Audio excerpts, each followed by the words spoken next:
I need to tell you something that most doctors won't say out loud. Not because it isn't true, but because the medical system we work in is not designed to give you this kind of information before it's too late. It's designed to diagnose, to prescribe, to manage.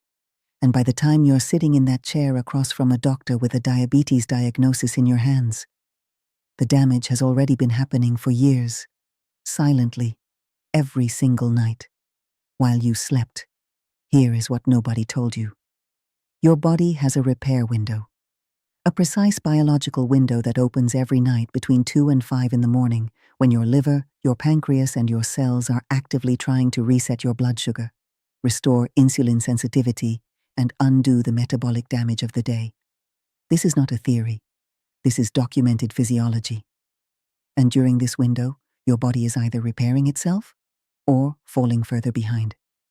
Every night, without exception. The difference between those two outcomes is not a medication. It is not an expensive supplement. It is not a complicated protocol that requires discipline you don't have. It is one seed, taken in one specific way, at one specific time, every evening before bed. I am Dr. Grace, and I have spent more than 15 years watching people lose something they can never get back. Not because medicine failed them, but because the right information arrived too late. I have sat across from patients who were intelligent, health-conscious, genuinely trying, and who still ended up with a diagnosis that devastated them, not because they were unlucky, because nobody gave them what I am about to give you today. So before we go any further, I want you to understand something. What you are about to hear is not a miracle. Miracles don't exist in medicine. What does exist is biology. And when you understand how your body actually works at night and what it needs to do its job properly, what I am going to tell you will not seem surprising at all. It will seem obvious, and you will wonder why nobody said it sooner. Stay with me, because the last few minutes of this video contain the most practical thing you will hear today, and I promise you, it is simpler than you think. Let me start with something your doctor has probably never explained to you in these terms. Your pancreas does not work the same way throughout the day. It has rhythms, biological cycles of efficiency and vulnerability that are as real and as predictable as the tides. And one of its most vulnerable moments happens not after a meal, not after a sugary snack, not in the middle of the afternoon. It happens at night, while you are asleep, while you think nothing is happening. Between 2 and 5 in the morning, your liver releases glucose into your bloodstream. It does this automatically, as part of its normal energy management function. In a healthy metabolic system, the pancreas responds instantly and precisely, releasing exactly the right amount of insulin to absorb that glucose and keep everything balanced. The person wakes up with a stable, healthy fasting blood sugar. They don't even know this process happened.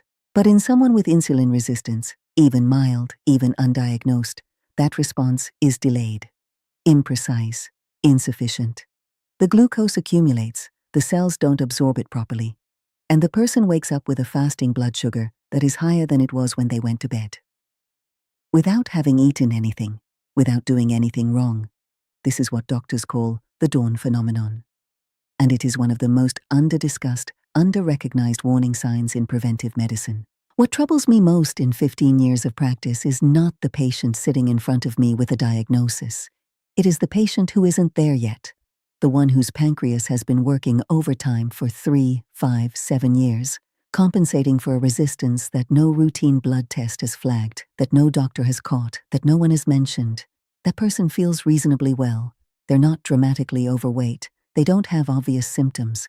But inside, the process has already begun. And every night without intervention, it advances. The good news, and this is the reason I am making this video, is that this process is not irreversible.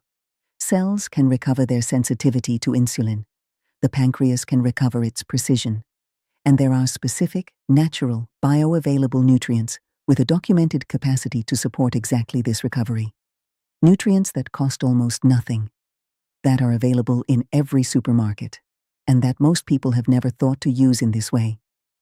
The seed I want to tell you about today is the chia seed. I know. You've heard of it. You've probably even bought it at some point and let it sit in your cupboard. And that is precisely the problem.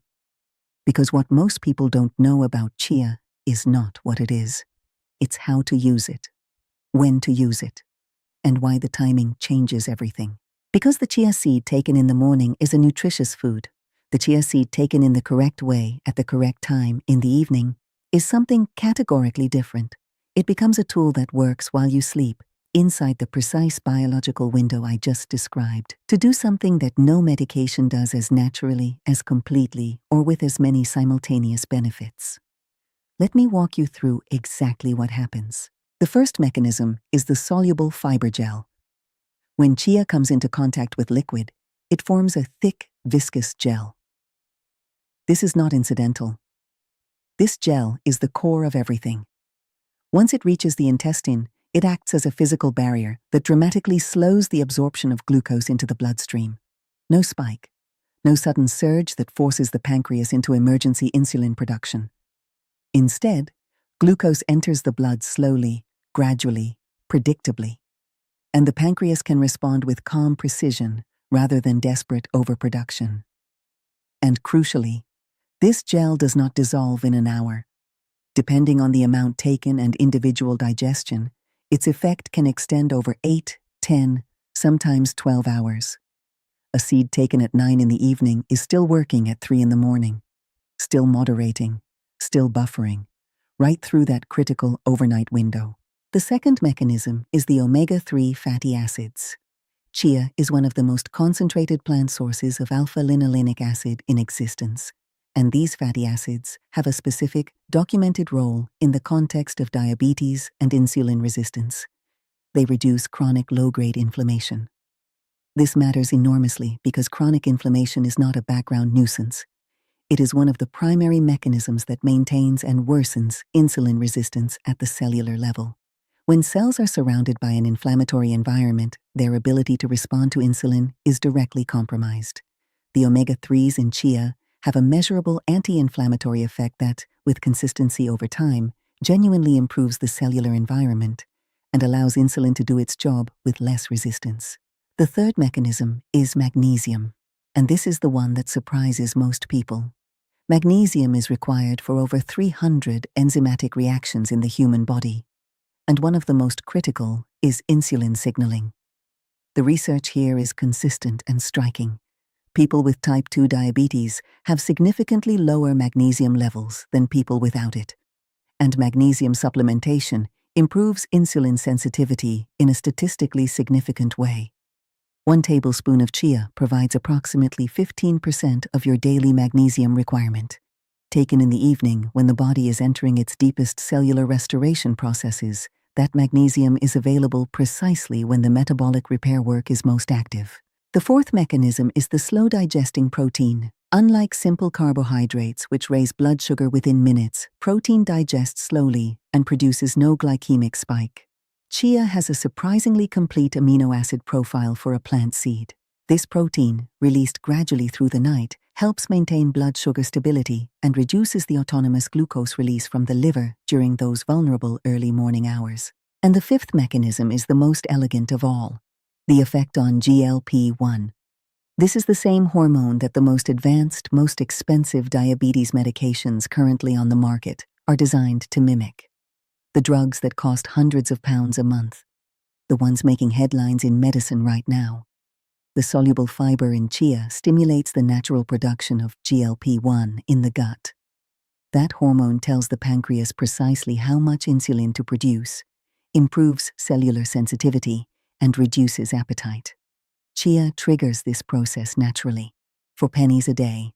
Now let me give you the exact protocol, because knowing that something is beneficial is not enough. The difference between results and no results comes down to 3 things: form, timing, and consistency. The seed must be taken hydrated, not dry. When taken dry, chia can absorb fluid from the intestine itself and become difficult to digest. The opposite of what we want. The correct method is this: dissolve 1½ tablespoons of chia seeds in a glass of cold water or half a glass of unsweetened plant milk. Stir thoroughly and leave to rest for 15 to 20 minutes until the gel forms fully. That gel, thick, almost gelatinous, is the signal that the fiber has activated and is ready to work. Take it 30 to 45 minutes before bed, not immediately before sleep, but with that window, enough time for the gel to begin working in the digestive tract before you enter deep sleep. If you wish, add half a teaspoon of Ceylon cinnamon, not Cassia, Ceylon, because cinnamon has a documented synergistic effect on insulin sensitivity and adds flavor without any meaningful calorie contribution. Start with 1.5 tablespoons. After 2 weeks, if your digestion is comfortable, you can increase to 2. Introduce it gradually. Your gut needs time to adapt to increased fiber. To amplify the effect, pair it with a small handful of walnuts for their additional omega-3 and magnesium content, or a teaspoon of extra virgin olive oil to improve absorption of the fat-soluble compounds. What you must avoid completely is mixing it with fruit juice, generous amounts of honey, or any fast sugar source, because that directly counteracts the regulatory effect we are creating. Results in fasting blood glucose typically begin to appear between weeks 4 and 8 of consistent daily use, not sooner. And that is not a flaw. That is the mechanism. Deep metabolic change does not happen overnight. It happens cell by cell, night by night, in silence. One important note. If you are currently taking medication for diabetes or blood pressure, please speak with your doctor before starting this protocol. Not because chia is unsafe, it is completely safe for the vast majority of people, but because its real effect on blood sugar may require adjustments to your medication. That is good news, not cause for concern. There are 3 mistakes that consistently prevent this protocol from working, even when everything else is right. I have seen patients try this for weeks without noticing anything, and when we looked closely, one of these 3 factors was always the reason. The first is a high glycemic dinner too close to bedtime. If you have eaten white pasta, white rice, processed bread, or anything sweet in the hour before taking chia, the glucose spike has already occurred. Chia can help moderate what follows, but it cannot reverse what is already in motion. For the overnight protocol to work fully, dinner should be light, protein and vegetables as the base, and should finish at least 2 hours before bed. The second mistake is inadequate hydration. Taking the seed dry or with too little liquid drastically reduces gel formation, and without the gel, the entire mechanism collapses. The gel is not a side effect. The gel is the point. No gel, no barrier, no barrier, no moderation. The third mistake is inconsistency. 3 days on, 4 days off, a week on, 2 weeks forgotten. The effect on insulin resistance is cumulative. It builds. One missed night does not undo the work. One missed month does. Modest consistency beats intense irregularity every single time. This is true for almost everything in medicine. It is especially true here. When I began recommending this protocol, I expected improvements in fasting blood sugar. I saw them. What I did not expect was the range of other changes my patients started reporting, often before the glucose numbers had moved significantly at all. Many told me about sleep, deeper, more restorative sleep, the kind that leaves you feeling genuinely rested rather than just less tired. The magnesium in chia, combined with small amounts of tryptophan, has a measurable calming effect on the nervous system that supports entry into the deeper sleep stages. And deep sleep, as you now know, is when the metabolic repair work happens most completely. The chia improves sleep. The sleep improves blood sugar regulation. The improved blood sugar regulation improves sleep further. A genuinely virtuous cycle. Others describe the disappearance of that urgent, anxious morning hunger, the kind that makes you reach for the wrong things before you've even thought about what you want. When blood sugar has been stable through the night, the body does not wake in energy emergency. It wakes in balance. And from balance, better decisions follow naturally through the rest of the day. Several older patients told me something I did not expect at all. They said the mental fog they had accepted as a normal part of aging had lifted, that mornings felt clearer, thinking felt easier. The brain is the organ most sensitive to blood sugar fluctuations. When those fluctuations stabilize, the cognitive clarity that emerges can be, and I have seen this many times, remarkable. Before I leave you, I want to say something that has nothing to do with seeds or protocols or hormones. Type 2 diabetes is not inevitable. Insulin resistance is not a life sentence. They are not written into your genetics in permanent ink. In the vast majority of cases, they are the accumulated result of years of a metabolic environment that we can change, that you can change. Not with dramatic overhauls that collapse under their own weight in 3 weeks, but with small decisions made consistently by someone who understands what their body actually needs and when. I have seen patients come to me with HbA1c numbers that seemed hopeless, and in 12 months of sustained, intelligent changes, achieve results that their previous doctors had told them were impossible without medication. They didn't do extraordinary things. They did ordinary things with extraordinary consistency. You have the same capacity. Every single night you go to sleep is an opportunity for your body to do its repair work properly. All it needs is the right tool at the right time. A glass of water, 1.5 tablespoons of seeds, 15 minutes of patience while the gel forms, and the decision to do it again tomorrow. That is all. That is enough. If this video has given you something useful, I am asking for one thing in return. Share it with the family member who keeps saying their blood sugar is a little high but doesn't know what to do. With the friend who was recently told they are pre-diabetic and feels overwhelmed. With your partner who shares your table and perhaps your risks. One click from you could be the beginning of something genuinely important for someone you love. Subscribe to the channel and turn on notifications. Every week I am here with practical science-backed information, explained plainly, without jargon, without agenda. Because I believe that health information should not be complicated, and it should not be exclusive. It should be available to everyone who is ready to use it. And tell me in the comments, did you already know about chia seeds? Have you tried them before? What surprised you most today? I read every comment because what we are building here is not just a channel. It is a community of people who take their health seriously and who look out for each other. I am Dr. Grace. Thank you for the time you have given to what matters most. Your body is working for you every second of every night. Give it what it needs to do the job. See you next time.